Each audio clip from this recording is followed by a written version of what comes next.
Wedding nights are supposed to be harmless, the kind you remember for cake and bad dancing. Mine began with velvet ropes and a driveway lined with torches, like the estate wanted to warn outsiders before we even parked. White tents floated over the lawn, glowing under string lights, and champagne towers caught the last orange of sunset. Everyone looked effortless in tailored suits and soft dresses. I kept smoothing my borrowed blush gown, pretending I belonged among people who never checked their bank balance before ordering drinks. The music felt too loud, and my smile felt like something I rented. I came for my cousin's wedding because family is a word that can still pull me like a leash. Lauren had married into money that didn't need explanations, the kind that arrives early and never leaves a tip. I was happy for her, but happiness doesn't erase the math I carry in my head. Back in Brooklyn, my daughter Ava was asleep at my mom's apartment, her backpack packed for school, her little inhaler tucked in the side pocket just in case. I'd left cash on the counter for groceries and bus fare. I promised myself I would come home. Inside the reception, laughter rose and fell like waves, and I stood at the edge, sipping champagne I didn't want. That's when I noticed him near the stone terrace. He wasn't surrounded so much as attended. Men in dark suits angled toward him as if waiting for gravity to speak. Roman DeLuca looked carved from calm. Dark hair slicked back, shoulders square, hands relaxed, eyes unreadable. He didn't search the room. The room searched him. When he turned, his gaze swept past faces that leaned closer, then landed on me for half a breath. My pulse kicked like a warning. I broke eye contact so fast my neck felt sore. Jenna appeared beside me, and I knew by her tight mouth she'd seen where my attention went. She'd grown up in this town. She knew the names people pretended not to know. In a low, urgent murmur, she warned me that Roman wasn't a rumor or a rich friend of the bride. He was the kind of man who made problems disappear, and he never forgot a face. I nodded, agreeing too quickly because fear is easier than curiosity. I told her I would stay away, and I meant it. An hour later, the noise pressed against my skull, and I slipped out a side door to breathe.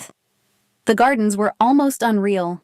Trimmed hedges and gravel paths lit by bulbs that made the night look gentle. From the lawn, I could still hear the band, distant and bright. But here, the air smelled like damp earth and roses.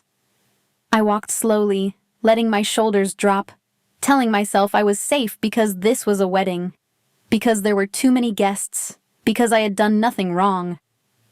Then I heard voices ahead, rougher than laughter, carrying anger like heat. I stopped behind a hedge, leaves cold against my fingertips. Through a gap, I saw 3 men in suits forming a tight circle, bodies blocking most of what mattered. A 4th figure was lower, shoulders hunched, hands raised in pleading shapes. No one yelled, and that silence felt sharper than shouting. The men spoke in clipped bursts, and one kept glancing toward the driveway like he was guarding time itself. I caught fragments, missing money, broken loyalty, a lesson that had to be taught. The kneeling figure shook so hard his outline blurred. My stomach tightened as I backed away. Then he stepped into view, as if the night had been waiting to introduce him. Roman moved with patience that felt predatory, not rushed, not hesitant.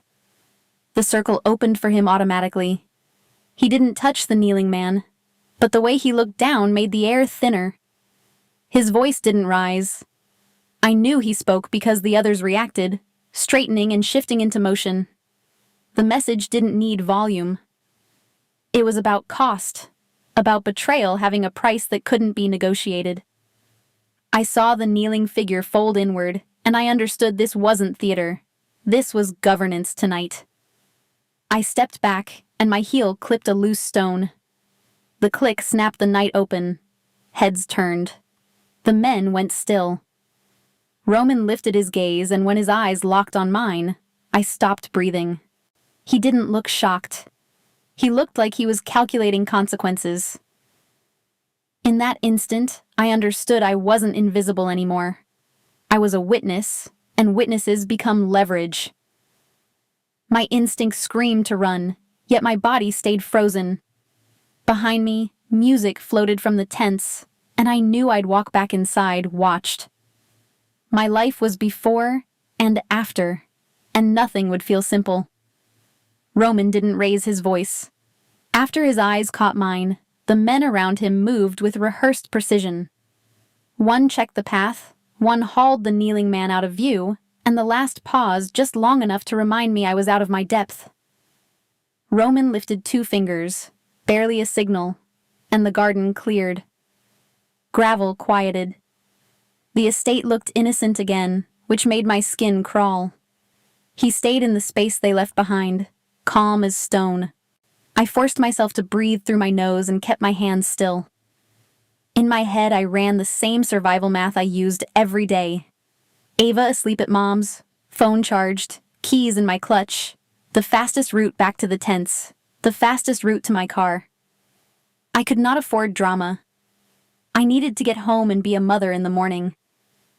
Roman's stare didn't soften. It measured me, then drew an invisible line around my life. I understood the warning without a single word. If I turned what I'd seen into a story, I would become a loose end. Loose ends get handled. And if I became something that needed handling, my daughter could become a detail in a man's problem. That thought snapped something cold into place. I gave one small nod, more promise than obedience, and backed away toward the lights. Inside, the reception hit me with music and perfume and laughter that didn't know it should be afraid. I slid into the crowd wearing a smile that felt borrowed. My pulse kept racing anyway.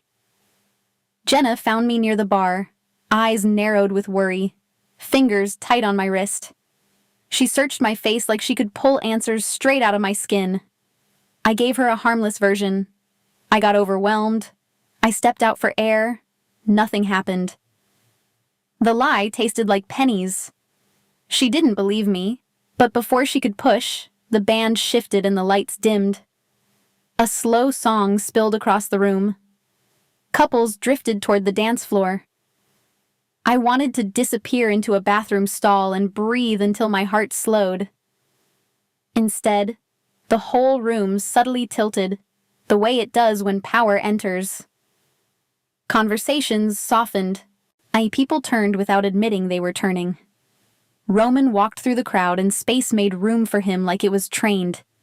He stopped in front of me and offered his hand with the quiet certainty of someone used to being obeyed. I felt every eye land on us. Refusing him would be public. Accepting him would be dangerous. My brain flashed Ava's face, and my pride lost.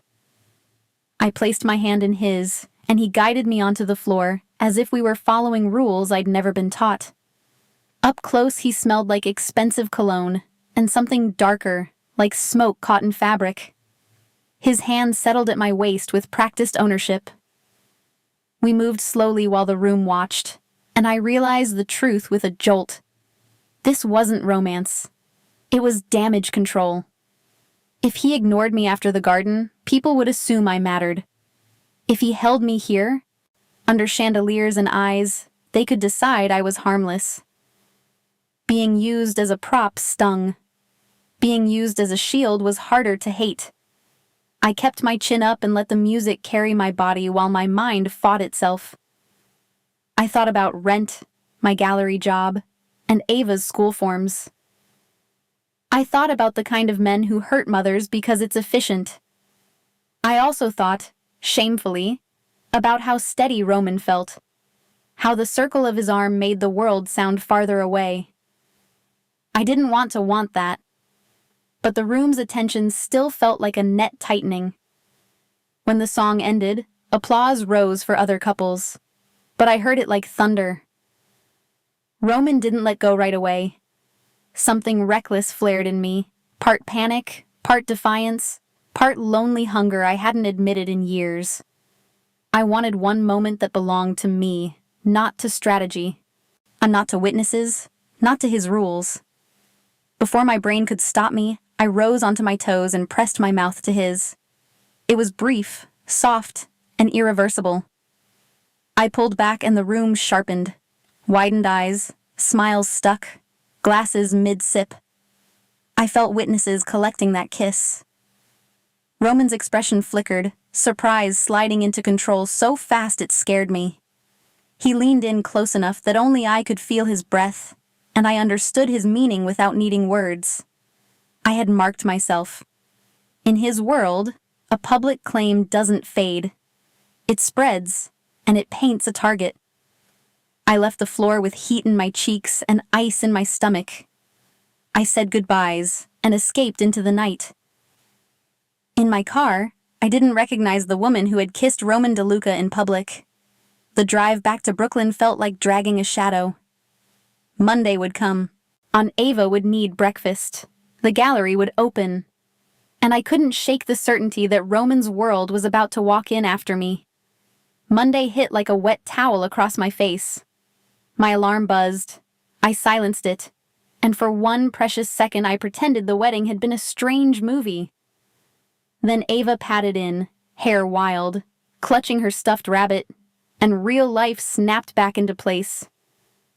I made oatmeal, packed a lunch, signed a permission slip, and checked my bank app the way some people check weather. The balance looked thin. I smiled anyway.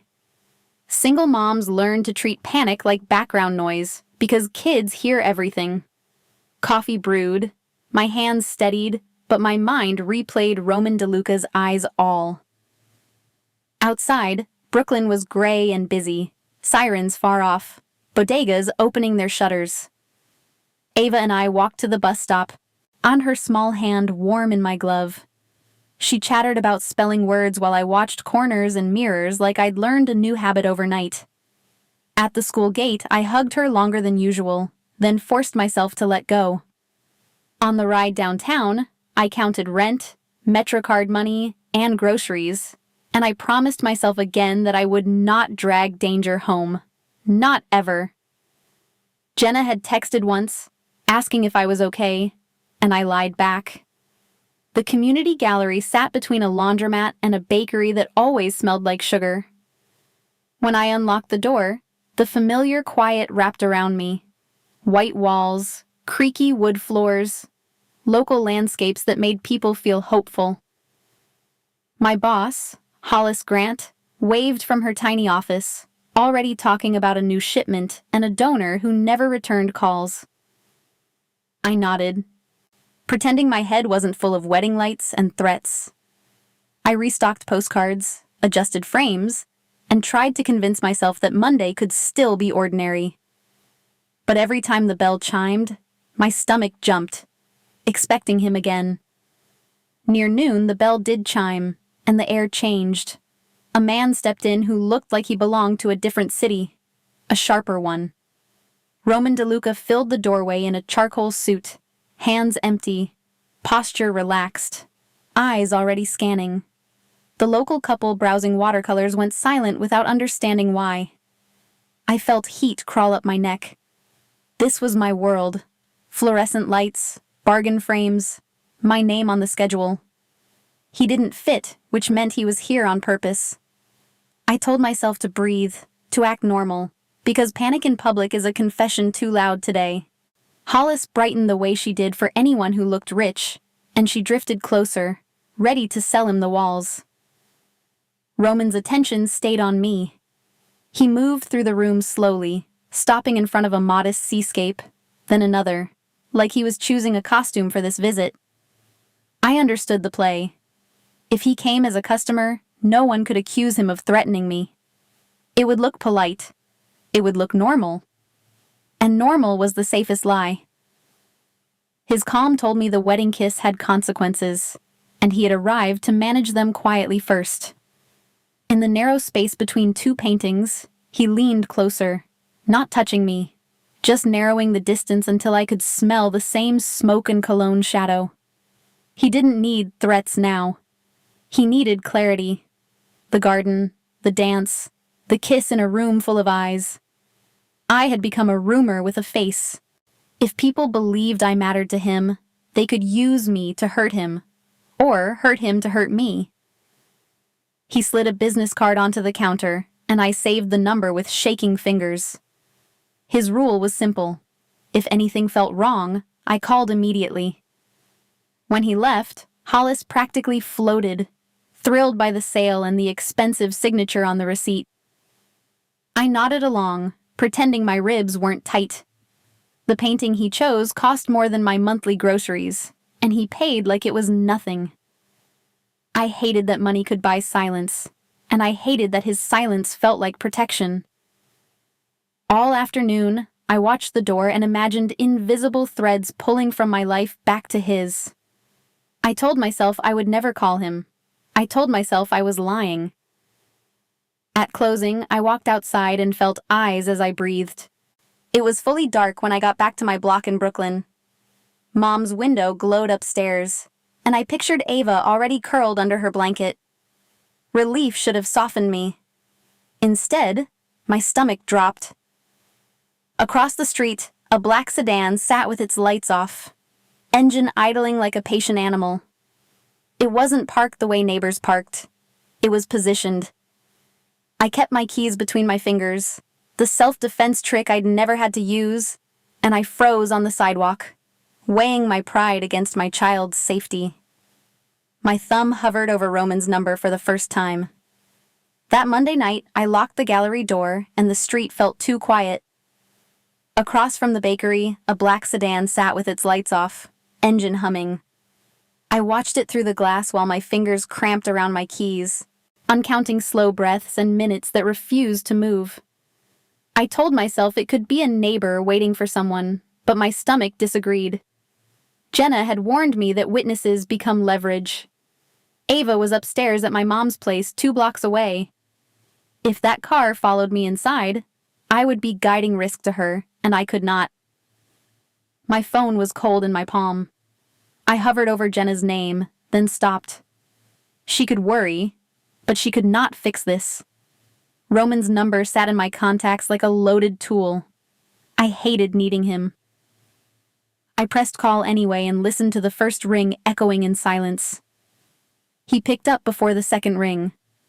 I did not hear comfort, only control, like he was already moving. My words came out thin and fast. I described the car, the spot, the time. His answer was short in my ear. Then the call ended and I locked the door.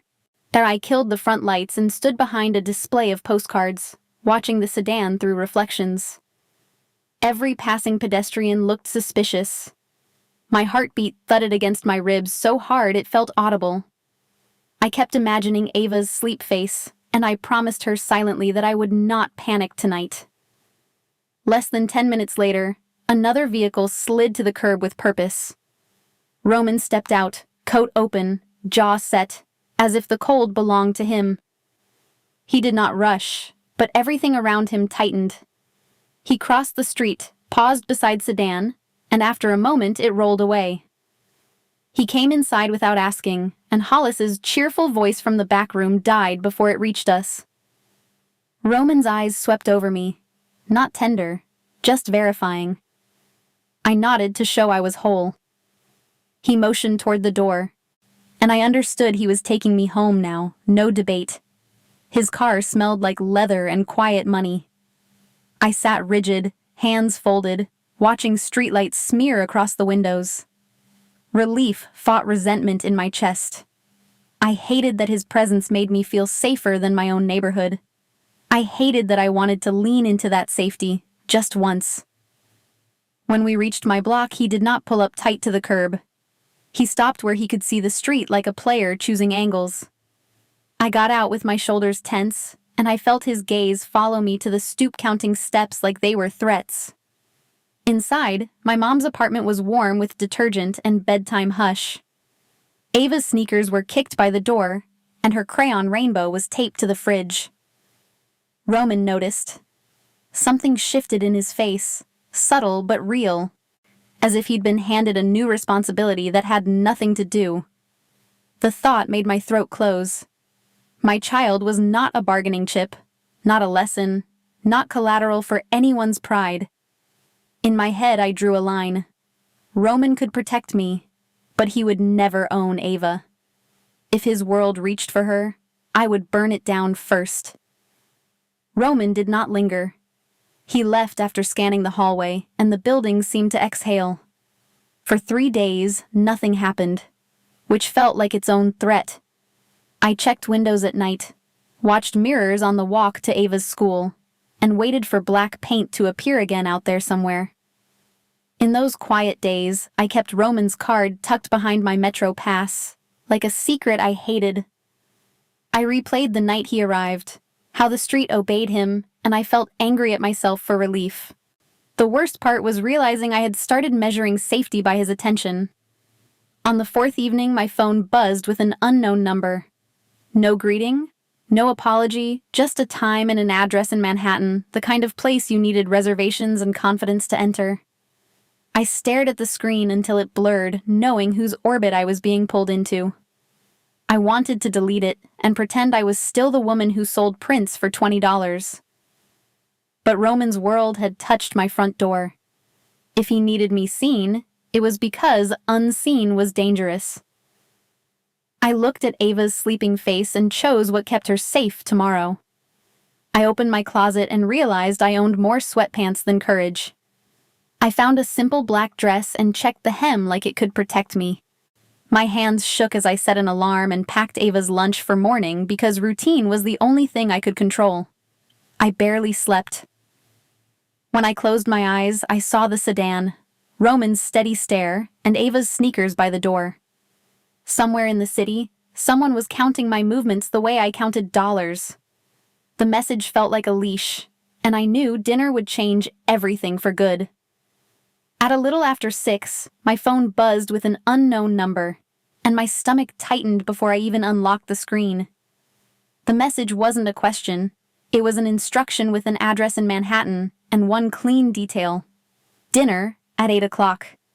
I stared at it like it could bite, then glanced toward the hallway where Ava was humming to herself while coloring at the kitchen table.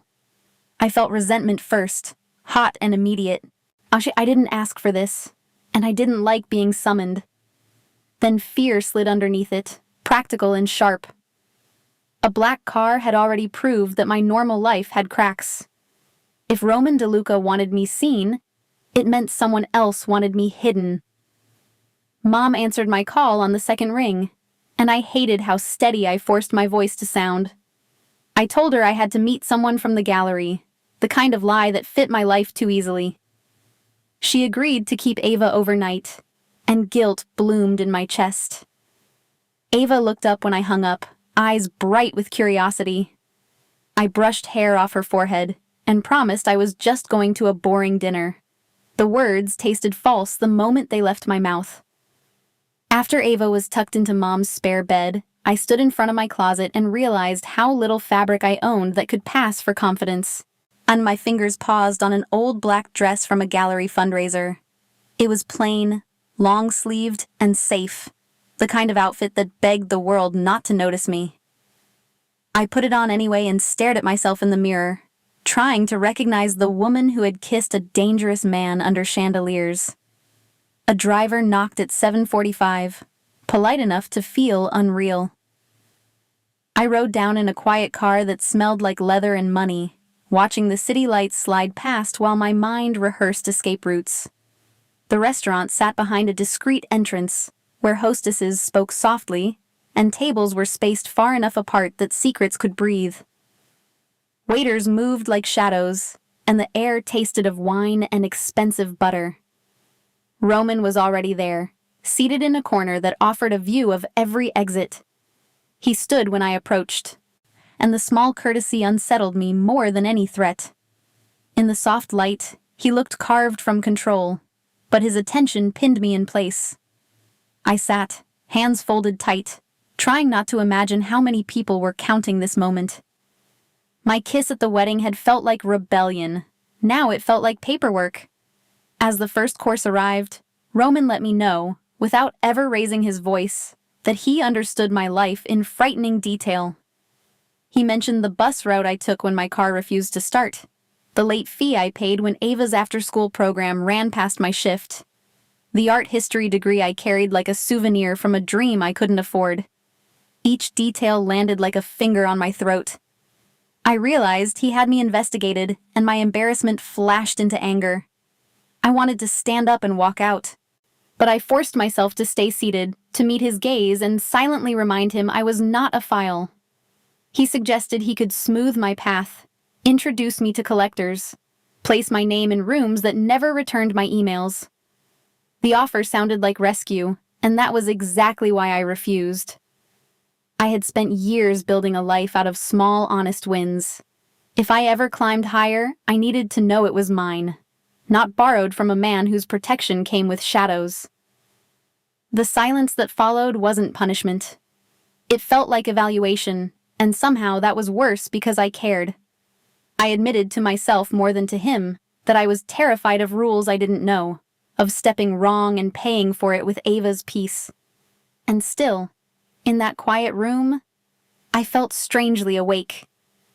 His attention made me feel seen, not pitied, and that warmth was dangerous because it made me want more than survival. When dinner ended, Roman didn't offer a goodbye that felt final. Instead, he laid out the next step with the same calm certainty that had moved men in a garden. He wanted me somewhere private, away from ears and eyes, a place in the Hudson Valley where the city couldn't listen. My first instinct was to say no, because isolation can be another kind of trap. But I thought of the black sedan, the way Roman made streets obey, and the fragile bubble around Ava that I was trying to keep unbroken. I nodded, not because I trusted him completely, but because I was already in motion, pulled forward by a choice I had made under chandeliers. As I rode back through midnight traffic, I understood the most frightening part. I didn't know if I wanted the hills for safety, or for him. Either way, the fuse I lit at that wedding kept burning, pointing me toward those quiet hills. By the time we left Manhattan, the city lights felt like they were receding on purpose. The car moved north, away from the bright grid and the constant noise, and my phone bars dropped one by one. I watched them vanish and felt my world shrink with them. No friends nearby, no familiar corners, just road, trees, and my own thoughts getting louder. Roman drove like he owned the silence. He didn't reach for conversation, and I didn't know how to start one. I kept thinking about Ava at my mom's place, about her lunchbox waiting for morning, about the tiny promises I kept so she could trust the world. I wondered what kind of mother takes a ride into the hills with a man people fear. The turnoff came behind a line of tall trees, a private curve that made the highway disappear. I expected something heavy and dark, a place built to hide. Instead, his house sat above the valley in clean lines and glass, modern and open, as if it had nothing to be ashamed of. Inside, light spilled across pale walls and warm wood, reflecting off framed art that looked chosen, not donated. The brightness disarmed me in a way darkness never could. Darkness announces danger. Light makes you believe you're safe enough to lower your guard. Standing in that glowing space with Roman a few feet away, I realized how easy it would be to forget what he was capable of. And that scared me more than any shadow. He shrugged off his jacket and moved into the kitchen with quiet competence. No staff appeared, no hovering help. He pulled out fresh pasta, tomatoes, basil, garlic, and olive oil. The scent of crushed basil filled the air, and the normalcy hit me hard, like stepping into someone else's private life without permission. Watching him cook felt intimate in the strangest way. His hands were steady, practiced, disciplined. He didn't perform for me, he simply made food, as if taking care of someone was a skill he'd kept hidden from the world. I found myself wondering how many versions of Roman existed, and which one was real. When he brought up his grandmother, his focus shifted like a door opening. I pictured an older woman in a small kitchen, teaching him how to hold a knife and how to keep a home calm when life wasn't. Her lessons, I sensed, were about loyalty, without cruelty, and power, without pointless harm.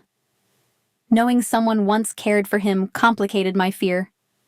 We ate on the terrace overlooking the valley, on the night spread below like velvet. The food was simple and perfect, and that made it harder to hate him. I tried to keep my attention on the plate, but my thoughts kept circling the same question. Why me? I was a single mom with a thin paycheck and a life built from routines. I didn't belong in his world, yet he kept making space for me inside it. At some point, he made the choice clear without dressing it up, and I felt two doors swing open inside me. One was distance, protection from afar, my life intact, his shadow at the edges. The other was closeness, letting him in, admitting the pull was real, accepting consequences. I told myself distance was smarter for Ava, but loneliness has teeth. That truth burned. I admitted, even in my own head, how much I wanted to be seen and chosen. Roman listened with full attention. Man, it steadied me. When I leaned toward him, it didn't feel reckless like the wedding kiss. It felt deliberate. The kiss was slower, a decision I made with my eyes open, until the world narrowed to warmth and breath. He pulled back before it could become something I wasn't ready to carry. His restraint was almost worse than hunger. It told me he had rules, and he followed them even when it cost him. He made the next step feel like something I would choose on purpose, not something taken from me in fear or confusion. That discipline made him feel both more dangerous and more human. Sleep still refused me later. Near midnight, I wandered downstairs and found Roman on the terrace with a low glass in his hand, staring into the valley's darkness. He looked haunted in a way the rumors never mentioned. I stayed in the doorway, listening to the quiet, knowing the next test would be public. An event where power smiled and everyone watched. I could feel cameras and strangers, the kind who wear tuxedos while measuring weakness. Roman had hinted that soon I would need to stand beside him in a room like that, not hidden in the hills. My stomach tightened because I knew Sloane would be there. Manhattan looked like it had put on jewelry for the charity gala. Marble columns, crystal chandeliers, camera flashes that made every smile freeze for a second. I stepped out of the car and felt my borrowed confidence wobble on my heels. Roman's hand settled at the small of my back, steady and possessive, guiding me through the entrance as if he had done it 1,000 times.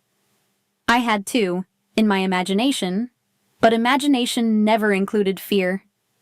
Inside, the air smelled like perfume and champagne and money that never sweats.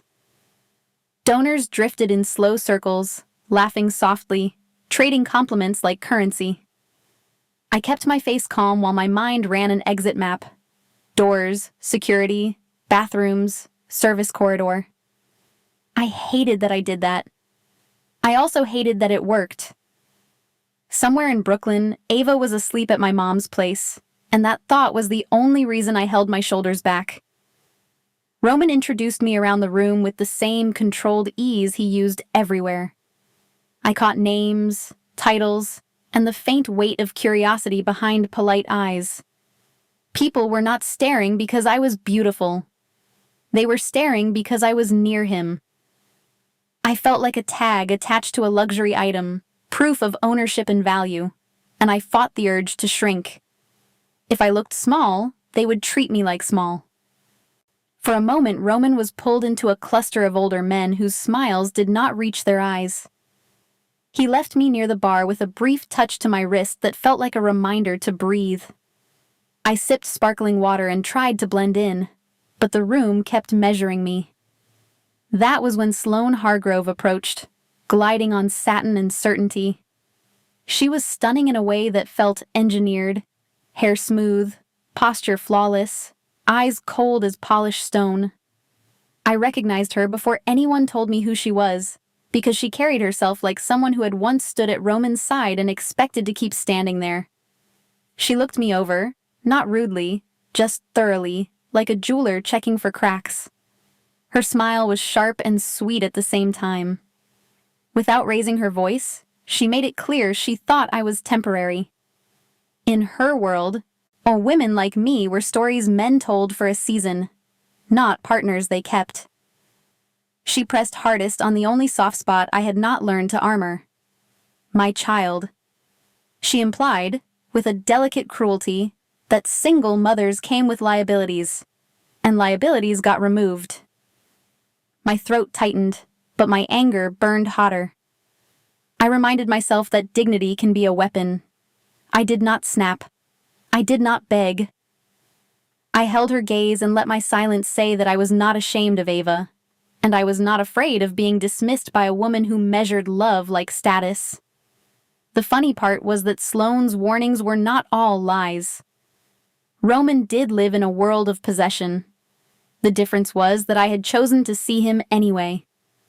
Roman returned before Sloane could circle closer. He did not need to ask what she had said.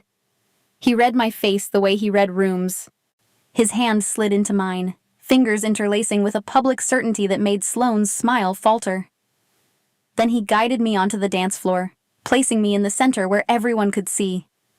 It felt like a declaration written in posture and proximity. As we moved, the noise softened into a distant hum.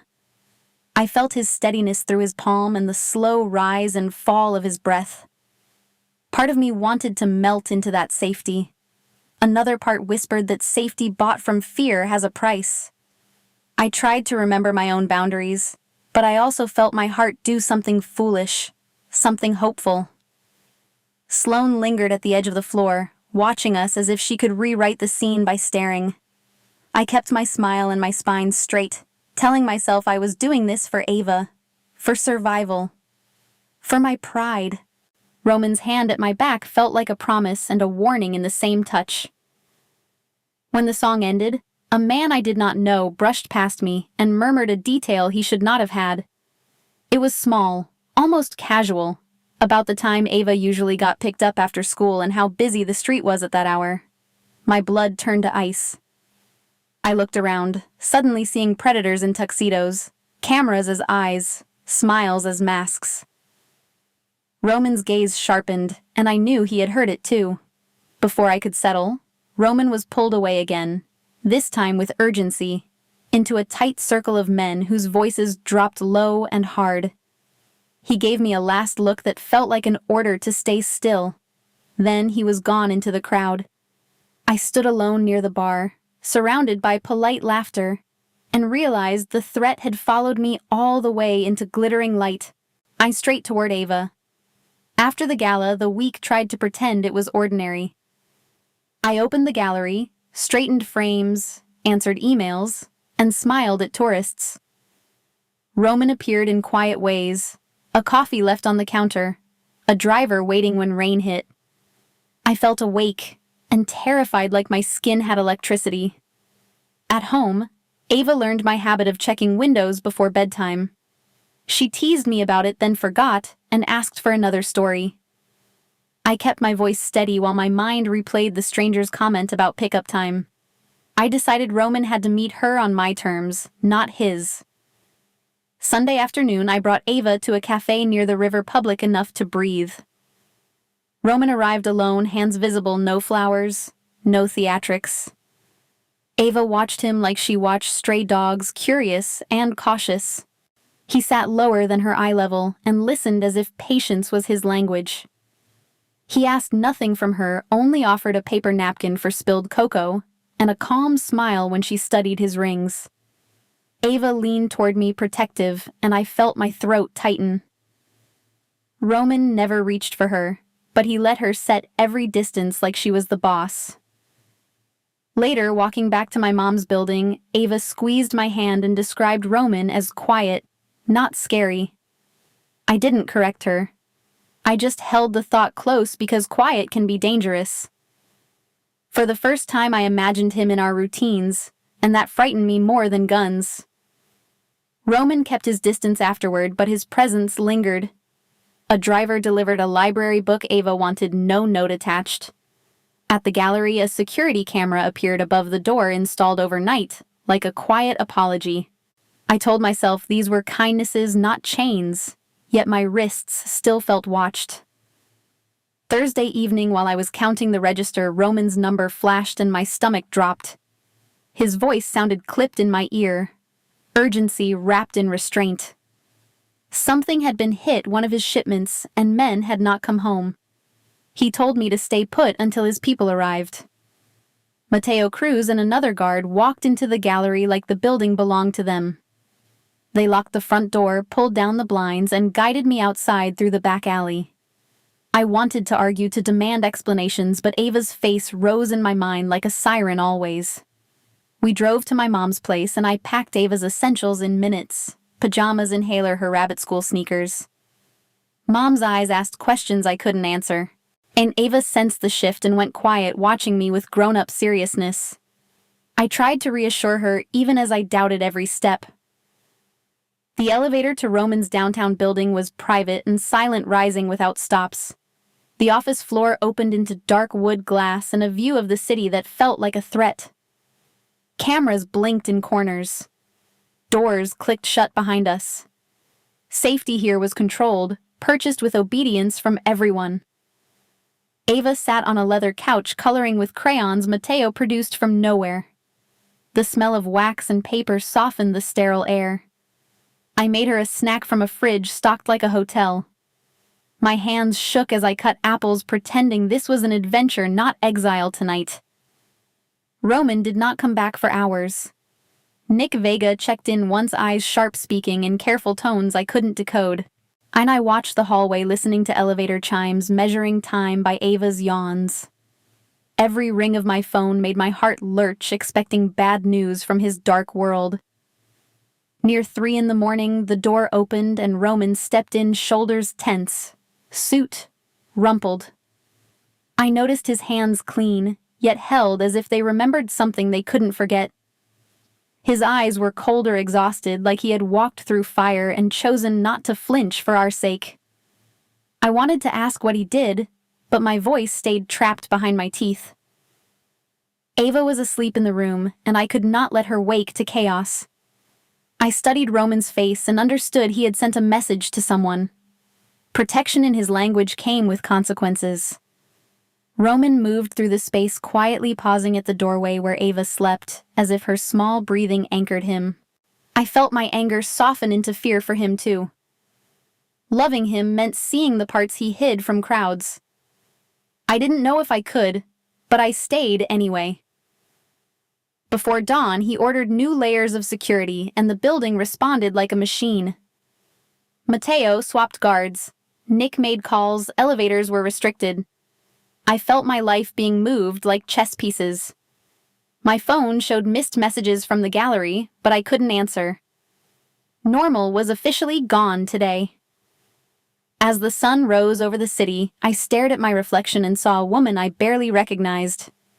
Ava was safe for the moment, but safety felt temporary now. Somewhere, Luca Caruso's people were taking notes, waiting for a weak point. I sensed the threat would arrive like mail. By Friday morning, I was back at the gallery, pretending the city hadn't changed while my nerves insisted it had. The new security camera above the door blinked like an accusation, and every time the bell chimed, I felt my shoulders jump.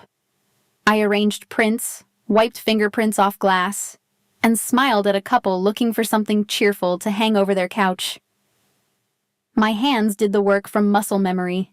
My mind stayed on Ava's braid, on my mom's tired eyes, on Roman's rule that wrong feelings mattered.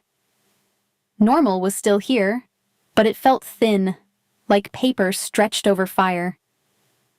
Near noon, Hollis called from the front with the bright voice she saved for deliveries. A small brown parcel sat on the counter, taped neatly. No return label, no card. My stomach sank before I touched it. The paper was ordinary, the kind used for books, and that made it worse, because it meant anyone could have carried it in. I took it to the back room, closed the door, and then stared until my breathing slowed. When I peeled the tape, a plain white box waited inside. The lid lifted too easily. A photograph lay on top. Me on the sidewalk outside my building, keys in hand, Ava's backpack on my shoulder, caught in a moment I never offered to the world. On the back, red ink spelled a promise that I could be reached. My vision tunneled. I wanted to throw the box away, but my fingers were already numb, and I remembered Roman's instruction to trust the first wrong feeling. I snapped a photo of the photo, then called him. His answer came instantly, tight and focused, and the meaning was clear even without words. Stop touching it. Stay inside. Wait. I washed my hands like fear was dirt and listened to the gallery's quiet hum, counting seconds. Less than 15 minutes later, the back door opened and Matteo slipped in, calm as a lock. He checked the room, took the box with gloved hands, and guided me out through the employee exit as if the walls had started listening. We drove hard through Manhattan traffic to my mom's apartment. I took the stairs 2 at a time, trying not to scare Ava when she opened the door with her rabbit tucked under her arm. I told myself to keep my voice soft, to make this sound like a surprise trip, not an evacuation. Mom's face went pale anyway. She'd lived long enough to recognize panic in the spaces between sentences. Matteo carried our small bag while I grabbed Ava's inhaler, her favorite hoodie, and the folder with her school emergency contacts. Then we were moving again, north toward the Hudson Valley, on to Roman's glass house that had felt bright and safe yesterday. Tonight, it felt like a cage made of light, ringed with men who didn't smile. Inside, I tried to keep Ava busy with cartoons while I paced, phone glued to my palm. The guards at the doors spoke in low bursts, radios crackling like insects. At sunset, an unknown number flashed, and I answered before I could think, because fear makes you reckless. A man's voice slid into my ear, smooth as expensive whiskey. He never needed to introduce himself. The confidence did it for him. Luca Caruso wanted me to understand I wasn't merely close to Roman. I was the lever. He described, in polite language that somehow felt worse, how easily a child's routine could be interrupted, how quickly a mother's world could be emptied. When the line went dead, I tasted metal and held my breath until it passed. 10 minutes later, shouting snapped outside, followed by sharp cracks that made Ava flinch. The guards moved instantly, lights dimming, footsteps pounding across hardwood. Matteo appeared in the hallway, eyes hard, gesturing with urgency, and I scooped Ava up without arguing. We moved through a back corridor I hadn't noticed before, past a utility door and down a narrow stairwell that smelled like concrete. Somewhere above us, glass shattered, and a car alarm wailed into the night. Ava buried her face in my shoulder, and I whispered nonsense promises into her hair, more for me than for her. In the garage, an SUV waited with its engine running. We slid inside and the vehicle lurched forward as another round of cracks echoed behind us, and I watched the house's bright windows shrink in the mirror until they were just pale squares, and then they were gone. The drive ended at a plain apartment building with peeling paint. Matteo pushed us inside, locked 3 bolts, and stationed men in the hallway like living furniture. Ava fell asleep on the couch, clutching her rabbit, and I sat on the floor beside her, staring at my phone. Someone had found us twice in one day, which meant a leak, a tracker, a betrayal I couldn't see. The safe apartment felt less like shelter and more like a waiting room for violence. I knew Roman would come, and I knew he wouldn't come gently this time. The safe apartment smelled like old paint and lemon cleaner, the kind of place meant to disappear on a map. Ava slept on the couch with her rabbit pressed to her cheek, and I sat on the floor beside her, listening to her breathing like it was the only steady thing in the world. Outside the door, footsteps shifted in the hallway every few minutes. Matteo's men were there, quiet as shadows, but the building still felt thin, like one hard knock could split it open. My phone stayed in my palm, screen dark, as if lighting it would invite the nightmare back in. I kept smoothing Ava's hair, checking her pulse, whispering promises I couldn't guarantee. In my head, I replayed the cracks of gunfire, the shattered glass, Luca Caruso's voice slipping through the line like oil. I wanted to call my mother, to hear her say Ava was safe at home. then remembered home wasn't safe anymore. Roman arrived before midnight. I didn't hear him come up the stairs. I felt the air change, the way the room tightened around a storm. He stepped inside with his coat open, jaw clenched, eyes blazing with fury and something worse. Fear. Not fear for himself. Fear because my daughter had been carried through a back door while strangers shot at walls. He looked at Ava first, then at me, and I understood what he was thinking. This was his fault. The guilt rolled off him in waves, sharp enough to sting my skin. He moved like he wanted to touch us and didn't trust his hands. His attention swept the room, assessing windows, locks, angles, as if he could rewind the night by sheer will. The apology he didn't say sat heavy between us. In my chest, panic fought a colder anger. I was tired of being moved like luggage.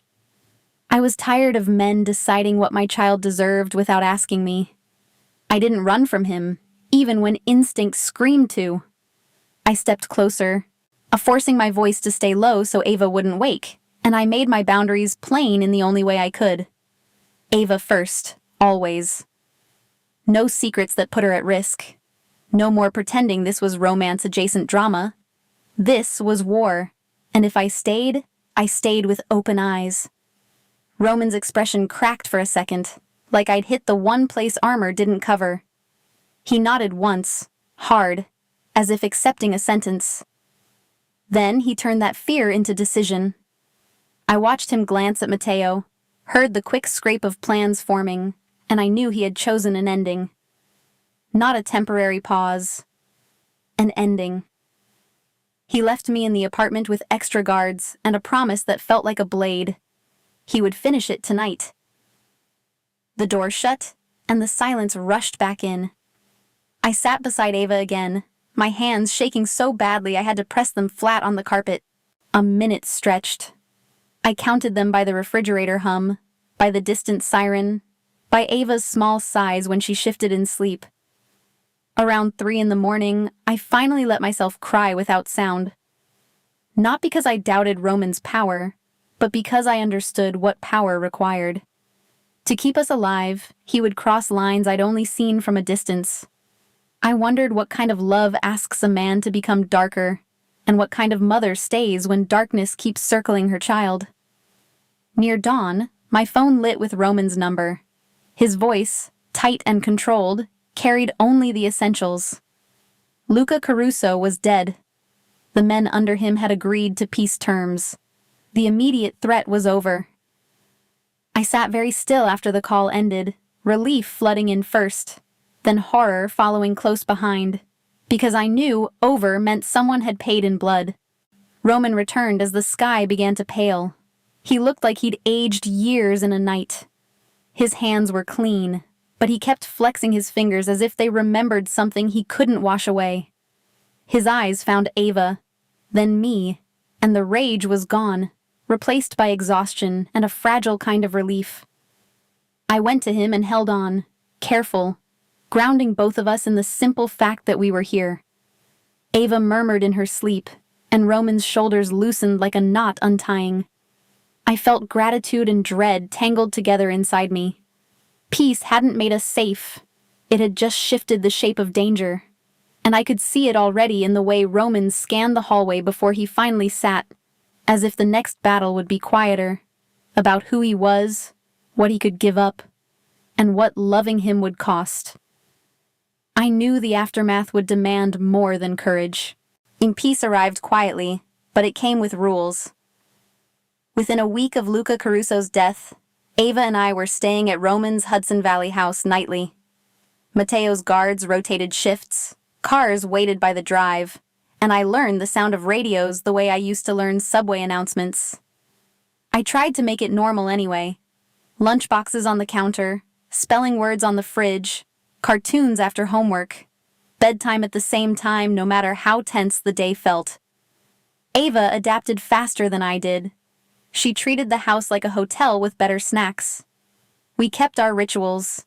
Bath, rabbit, 2 stories, 1 last sip of water, because routine is how children feel safe. Roman watched those moments like they were sacred. He never pushed himself into them. He stayed nearby, quiet, and when Ava finally drifted off, his gaze always found me like he was checking that the world hadn't stolen me while he blinked. After the war, his protectiveness didn't fade. It tightened. He checked locks twice, scanned windows, and touched me constantly in small grounding ways. A hand at my back, fingers around my wrist. A brief brush against my shoulder as we passed. It wasn't romance for show. It was trauma trying to keep its favorite things from disappearing. Some nights I felt wrapped up. Other nights I felt crowded, like the air itself belonged to his fear. The cost showed up in my old life. Jenna called less, and when she did, her voice held that careful distance people use around something dangerous. I kept telling her I was fine and Ava was fine, but I heard myself sounding like someone who was trying to convince her own guilt. I missed being able to meet Jenna for coffee without planning exits. I missed being a friend who wasn't always distracted. I also hated that I couldn't promise her I would leave, because I didn't want to. I found out why on a random afternoon while hunting for Ava's missing hair ties. Roman's office door was cracked, and voices inside cut through the quiet. I wasn't trying to eavesdrop, but I froze when I heard my name, then Ava's. Roman sounded exhausted, the way men sound when they've decided to bleed. Nick Vega answered in disbelief, and the pieces snapped together. Roman planned to hand the empire to Nick and walk away. Soon.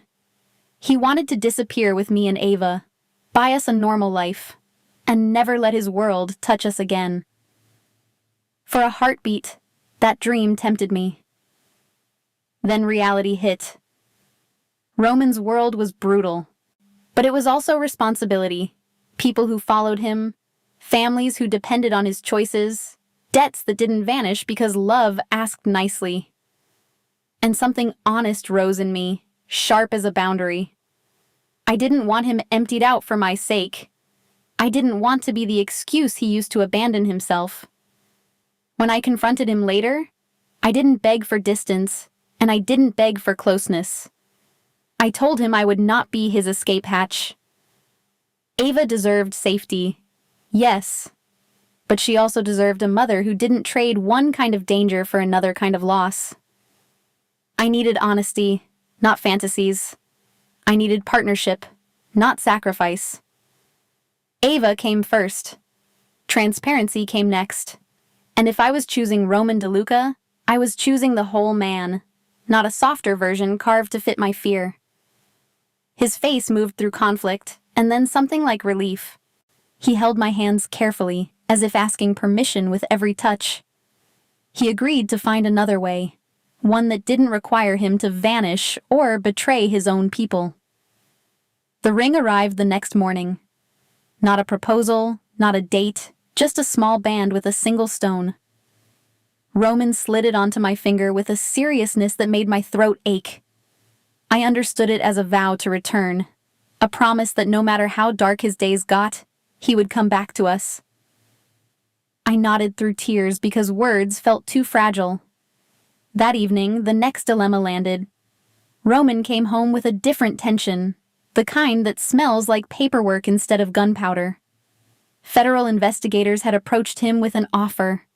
Cooperate against former associates, earn immunity, start clean. A normal life if we wanted it, built on testimony and a new name. I watched his jaw tighten and understood the trap.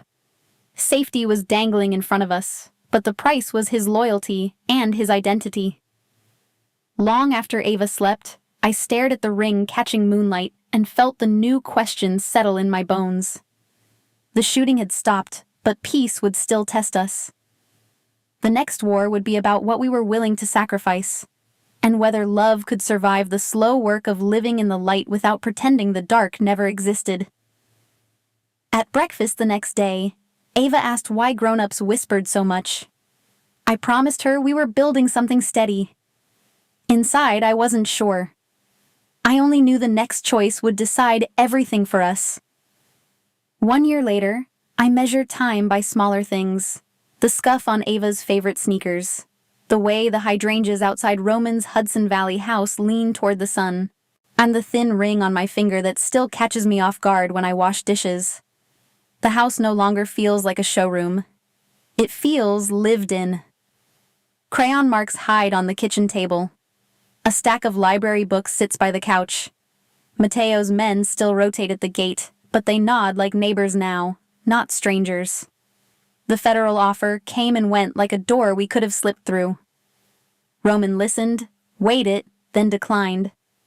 Not out of pride, but out of strategy and self-respect. He chose the slower road, buying legitimate businesses, cutting ties that drew blood, moving money into places that could survive daylight. Nick Vega handled the transition with a steady hand, and I watched Roman learn how to be patient, even when patience itched like a wound. The investigators didn't smile when he said no, but they backed off, at least for a while. Rumors still rippled through the underworld, though, the way cold air finds every crack. Peace, I learned, is something you maintain. A month after Roman declined the deal, a smaller crew tested him. It wasn't dramatic. A shipment vanished. A boundary pushed. A whisper meant to see if the king had gone soft. Roman didn't bring that fight home, and I didn't ask for details. I only noticed how the household tightened for a day. Radios more active, cars leaving at odd hours, Roman's mouth set in that old mask. By nightfall, the tension eased. The message had been delivered somewhere else, off-screen, and the line held. Danger never disappeared. It just learned better manners. While Roman rebuilt his empire from the inside, I rebuilt myself. I started teaching evening art classes at a community center in Brooklyn. The kind where kids show up with paint on their sleeves and big feelings in their eyes. I consulted for the gallery on weekends, helping them curate small shows that actually sold. For the first time in years, my budget stopped feeling like a cliff. I still did the math, but it didn't choke me. Ava noticed. She laughed more. She stopped asking why I looked tired all the time. Jenna came back in cautious steps. At first it was short calls, then coffee in public places, then one afternoon where she showed up at the house with a bag of muffins and that look that said she was still scared, but she was done leaving me alone. We didn't pretend she approved of Roman's world. We also didn't pretend I was a victim of it. She watched how Roman never forced himself into our conversations, how he gave her space, how he treated Ava's boundaries like law. Little by little, Jenna's worry turned into something steadier. Trust in my ability to choose. On the anniversary of the wedding that started everything, I stood in front of a mirror in a simple white dress and felt my hands shake. Not because I doubted Roman, because I wanted this so much it terrified me. Ava twirled in a pale blue dress, grinning like the day belonged to her, and in a way it did. My mother adjusted Ava's hair bow with the same careful hands that once packed lunchboxes for me. Outside, the valley was bright and quiet. We kept the ceremony small. My mom, Jenna, Nick, Mateo, a few people who had earned the right to stand close. Roman waited by the windows, sunlight on his shoulders, looking like a man who had survived himself. When I walked in, he didn't look at my dress first. He looked at Ava, then at me, like he was taking a head count of his whole heart. I didn't need vows spoken aloud to understand the promise. We were choosing each other in the clearest way we could. Later, after cake and 100 photos Ava insisted on, I stood on the terrace and thought about the girl at the edge of a luxury wedding, pretending she didn't belong. She belonged to survival. Now I belonged to something harder. Honesty. Love didn't become safe.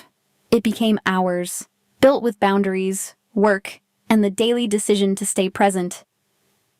Some days I catch Roman staring at the road before we leave the driveway, as if he can see trouble before it arrives. Some days I hear the elevator in his Manhattan building and feel my stomach drop. But Ava runs the halls laughing, And I remember why we chose this slower path. We didn't erase the dark. We learned to live with it without letting it raise our child. If you've listened this far, tell me what you would have done. Would you have run the moment danger touched your door? Or would you have stayed and built anyway? If this story pulled at you, hit like, share it with someone who loves complicated endings, and drop a comment so I know you were here with me.